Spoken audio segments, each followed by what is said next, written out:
Assalamualaikum warahmatullahi wabarakatuh. Perkenalkan, kami dari kelompok 3 ingin mempresentasikan hasil PPT kami yang berjudul Konsep Akad Jual Beli atau Al-Bai dalam Fikih Islam, yang disusun oleh Andika Lidiansa, saya sendiri, kemudian Marjuki, dan juga Linda Purnamasari. Baik, langsung saja kita ke pembahasan. Definisi jual beli. Jual beli dalam istilah fikih disebut dengan al-bai, yang berarti menjual, mengganti, dan menukar sesuatu dengan sesuatu yang lain. Dalam bahasa Arab digunakan untuk pengertian lawannya, yaitu kata ashishira atau beli. Jual beli adalah proses tukar menukar barang dengan barang secara mutlak. Secara terminologi, berdasarkan pendapat para ulama antara lain sebagai berikut. Ulama Hanafiyah membagi definisi jual beli ke dalam dua macam. Yang pertama, definisi dalam arti umum, yaitu jual beli adalah menukar benda dengan dua mata, uang, emas, dan perak, dan semacamnya, atau tukar menukar barang dengan uang atau semacamnya menurut cara khusus. Yang kedua, definisi dalam arti khusus. Jual beli adalah tukar menukar harta dengan harta menurut cara khusus. B. Ulama Malikiyah membagi definisi jual beli ke dalam dua macam, yaitu dalam arti umum dan khusus. Yang pertama, definisi dalam arti umum, yaitu jual beli adalah akad mu'awadah atau timbal balik atas selain manfaat dan bukan pula untuk menikmati kesenangan. Yang kedua, definisi dalam arti khusus, yaitu jual beli adalah akad mu'awadah atau timbal balik atas selain manfaat dan bukan pula untuk menikmati kesenangan, bersifat mengalahkan, salah satu imbalannya bukan emas dan bukan perak, objeknya jelas bukan utang. Berdasarkan pengertian di atas, dapat disimpulkan bahwa inti jual beli ialah suatu perjanjian tukar menukar benda atau barang yang mempunyai nilai secara sukarela di antara kedua belah pihak. Yang satu menerima benda dan pihak lain menerima sesuai dengan perjanjian atau ketentuan yang telah dibenarkan syara dan disepakati. Landasan syar'i jual beli. 1. Al-Quran. Padahal Allah telah menghalalkan jual beli dan mengharamkan riba. Quran Surah Al-Baqarah ayat 275. Tidak ada dosa bagimu untuk mencari karunia, rezeki hasil perniagaan dari Tuhanmu. Quran Surah Al-Baqarah ayat 198. Hai orang-orang yang beriman, janganlah kamu memakan harta sesamamu dengan jalan yang batil, kecuali dengan jalan perniagaan yang berlaku dengan suka sama suka di antara kamu. Quran Surah An-Nisa ayat 29. 2. As-Sunnah. Dalam hadis Rasulullah SAW juga disebutkan tentang diperbolehkannya jual beli, sebagaimana hadis Rasulullah yang menyatakan dari Rifa'ah bin Rafi'i radhiyallahu an bahwasannya Nabi SAW pernah ditanya, pekerjaan apa yang paling baik? Maka beliau menjawab, pekerjaan seseorang dengan tangannya sendiri, dan setiap jual beli yang baik. Hadis lain yang berkenaan jual beli dari Ibnu Abbas bahwa Rasulullah SAW bersabda, sesungguhnya Allah Subhanahu wa Ta'ala jika mengharamkan sesuatu, Dia juga mengharamkan harganya. Hadis riwayat Ahmad, Abu Daud, Ibnu Hibban, Al-Baihaqi, At-Tabrani, dan Ad-Daraqutni.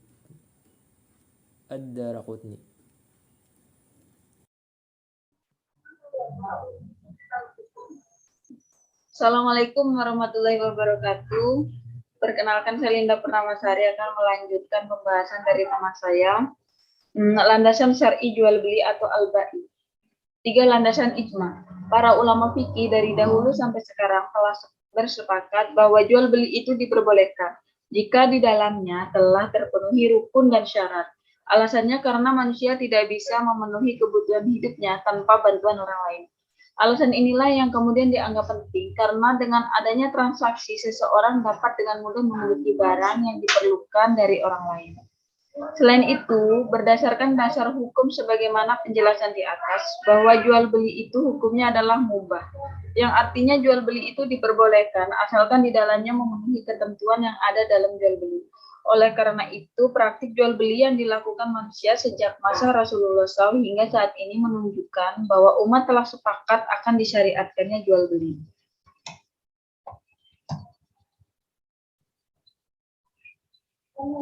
Yang kemudian ada rukun jual beli. Jika suatu pekerjaan tidak dipenuhi rukun dan syaratnya, maka pekerjaan itu akan batal karena tidak sesuai dengan ketentuan syarat. Dalam pekerjaan jual beli juga ada rukun dan syarat yang harus dipenuhi agar jual beli dinyatakan sah atau tidak. Berdasarkan syarat rukun dalam jual beli antara lain ada yang pertama dua pihak yang berakad, yang kedua ada objek akad, yang ketiga ada lafaz akad. Kemudian syarat jual beli. Dalam jual beli terdapat beberapa syarat yang mempengaruhi sah dan tidaknya akad tersebut. Di antaranya adalah syarat yang diperuntukkan bagi dua orang yang melaksanakan akad dan syarat yang diperuntukkan untuk barang yang akan dibeli. Jika salah satu darinya tidak ada, maka akad jual beli tersebut dianggap tidak sah. Adapun persyaratan yang harus dipenuhi dalam jual beli adalah sebagai berikut. Yang pertama ada syarat terkait dengan subjek akad atau akid. Ulama fikih sepakat bahwa orang yang melakukan jual beli harus memenuhi syarat sebagai berikut. Yang pertama adalah akil atau berakal.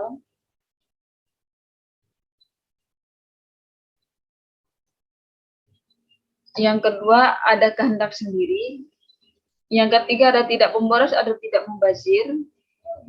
Yang keempat ada balik. Balik menurut hukum Islam atau fikih dikatakan balik atau dewasa apabila telah berusia 15 tahun bagi anak laki-laki dan telah datang haid bagi anak perempuan. Oleh karena itu, transaksi jual beli yang dilakukan anak kecil adalah tidak sah dengan demikian. Tidak sah. Dengan demikian bagi anak-anak yang sudah dapat membedakan mana yang baik dan yang buruk, akan tetapi dia belum dewasa atau belum mencapai usia 15 tahun dan belum bermimpi atau belum haid, menurut sebagian ulama bahwa anak tersebut diperbolehkan untuk melakukan perbuatan jual beli, khususnya untuk barang-barang kecil dan tidak bernilai tinggi. Yang kemudian ada syarat yang terkait objek akad atau maqud alaih.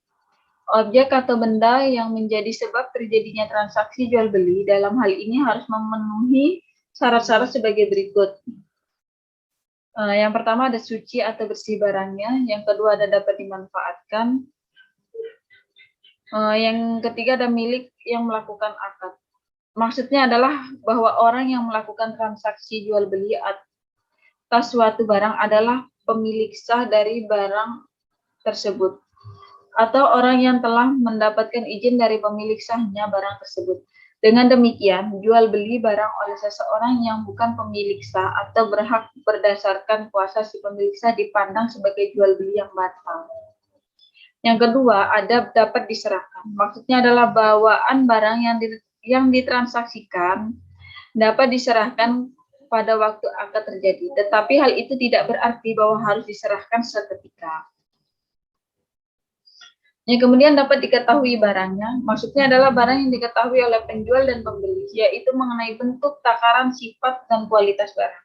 Apabila dalam suatu transaksi keadaan dan jumlah harganya tidak diketahui, maka perjanjian tersebut tidak sah, karena perjanjian tersebut mengandung unsur penipuan atau gharar. Oleh karenanya, penjual harus menerangkan barang yang hendak diperjualbelikan. Sekian penjelasan dari saya dan akan dilanjutkan kepada teman saya. Terima kasih.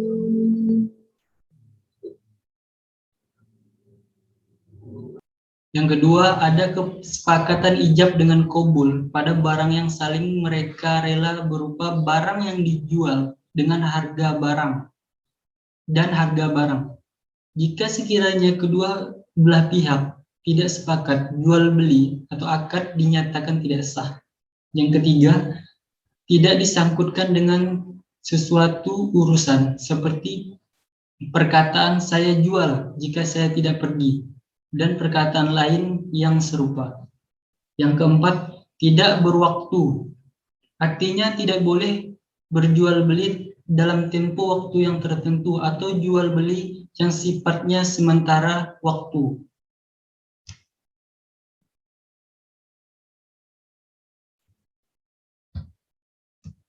Selanjutnya, jual beli batil dan fasid. Jual beli batil dikatakan jual beli batil apabila salah satu atau seluruh rukunnya tidak terpenuhi, atau jual beli tersebut pada dasar dan sifatnya tidak disyariatkan, atau barang yang dijual adalah barang-barang yang diharamkan atau syarak.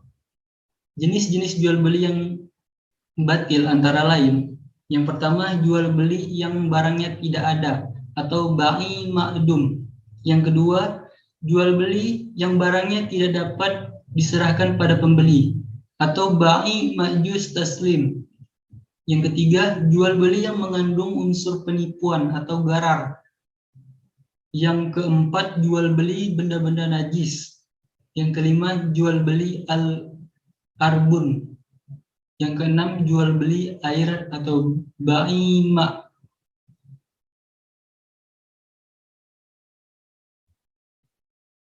Selanjutnya, jual beli fasid. Jual beli fasid adalah jual beli yang merusak apabila kerusakan itu menyangkut harga barang dan boleh diperbaiki. Jenis-jenis jual beli fasid antara lain: yang pertama, jual beli yang tidak jelas atau tidak diketahui barangnya atau ba'i majhul. Yang kedua, jual beli yang tergantung atas suatu syarat, dan jual beli al-mudaf atau menambahi ijab. Yang ketiga, jual beli harta yang tidak ada atau tidak terlihat barangnya, bai ainul ghaibah au ghairu mari'ah. Yang keempat, jual beli bagi orang yang buta atau bai al-ama wa syira'uhu. Yang kelima, jual beli barang haram atau bai bitasaman al-muharram. Yang keenam, jual beli tunai dan tunda, ba'inah wal ba'i al-ajal. Yang ketujuh, jual beli anggur untuk dijadikan khamar atau ba'i inab liyasiril khamar. Yang kedelapan, dua akad dalam satu jual beli atau dua syarat pada satu jual beli, baitani fi baitin au syartani fi bai'in wahid. Yang kesembilan, jual beli yang barang dan sifatnya bagian dari yang dimaksud, bai'ul atbah wal awsaf bin nawi maksud. Yang terakhir, jual beli buah-buahan atau pertanian yang belum berbuah, bai'at samar al-zuhur qabla wudza au solahiha. Contohnya seperti pohon mangga yang masih kecil. Dan contoh yang kedua, hewan yang masih kecil atau hewan yang sedang melahirkan, belum melahirkan. Selanjutnya, jual beli yang dilarang atau batil dalam Islam. Berkenaan dengan jual beli dilarang dalam Islam, Wahbah al-Juhaili meringkasnya sebagai berikut. Yang pertama, terlarang sebab ahli akad. Ulama telah sepakat bahwa jual beli dikategorikan sahih apabila dilakukan oleh orang yang balik, berakal, dapat memilih dan mampu bertasawuf, mengelola secara bebas dan baik. Mereka yang dipandang tidak sah jual belinya adalah sebagai berikut. Yang pertama, orang gila. Yang kedua, anak kecil yang masih belum balik, tentunya. Yang ketiga, orang buta. Yang keempat, orang yang terpaksa. Yang kelima, fuduli. Yang keenam, jual beli terhadap orang yang terhalang atau sakit, bodoh atau pemboros. Yang keenam atau yang terakhir, jual beli mulja. Selanjutnya, jual beli yang dilarang batil dalam Islam, jual beli yang kedua, jual beli yang dilarang sebab siknat. Ulama fikih telah sepakat atas sahnya jual beli yang didasarkan pada keriduan di antara pihak yang melakukan akad. Ada kesesuaian di antara ijab dan qabul. Berada di situ tempat dan tidak terpisah oleh suatu pemisah. Jual beli yang tidak memenuhi ketentuan tersebut dipandang tidak sah.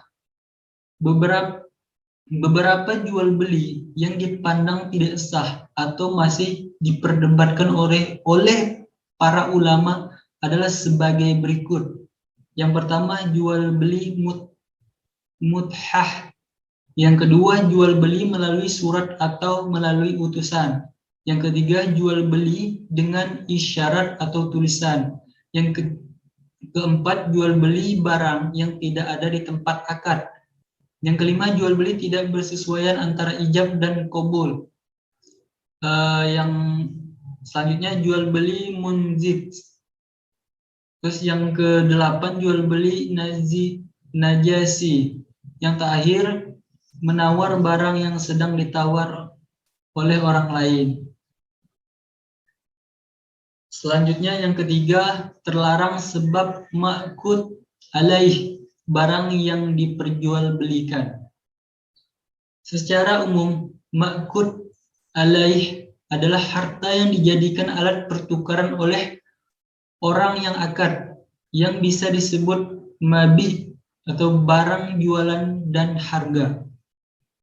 Ulama fikih sepakat bahwa jual beli dianggap sah apabila ma'kud alaih adalah barang yang tetap atau bermanfaat, berbentuk, dapat diserahkan, dapat dilihat oleh orang-orang yang akad, tidak bersangkutan dengan milik orang lain, dan tidak ada larangan dari syarak. Selain itu, ada beberapa masalah yang disepakati oleh sebagian ulama, tetapi diperselisihkan oleh ulama yang lainnya, di antaranya sebagai berikut. Yang pertama, jual beli benda yang tidak ada atau dikhawatirkan tidak ada. Berarti barangnya tidak ada. Yang kedua, jual beli barang yang tidak dapat diserahkan. Berarti contohnya kayak pohon tadi. Barangnya belum ada. Nabi SAW pernah bersabda, melarang orang yang menjual barang, sedangkan barang itu tidak ada untuk jadi objek yang diserahkan. Yang ketiga, jual beli gharar, yaitu jual beli yang haram. Contohnya khamar tadi. Jual beli najis dan yang dihukumi najis, seperti khamar juga, seperti kotoran. Selanjutnya, jual beli anak binatang yang masih di dalam kandungan. Selanjutnya, jual beli sperma hewan. Terus selanjutnya, jual beli majul. Selanjutnya, jual beli muhakalah. Selanjutnya, jual beli mukadarah. Dan jual beli mulamasah. Dan yang terakhir, jual beli mudabazah. Sekian. Terima kasih. Wassalamualaikum warahmatullahi wabarakatuh.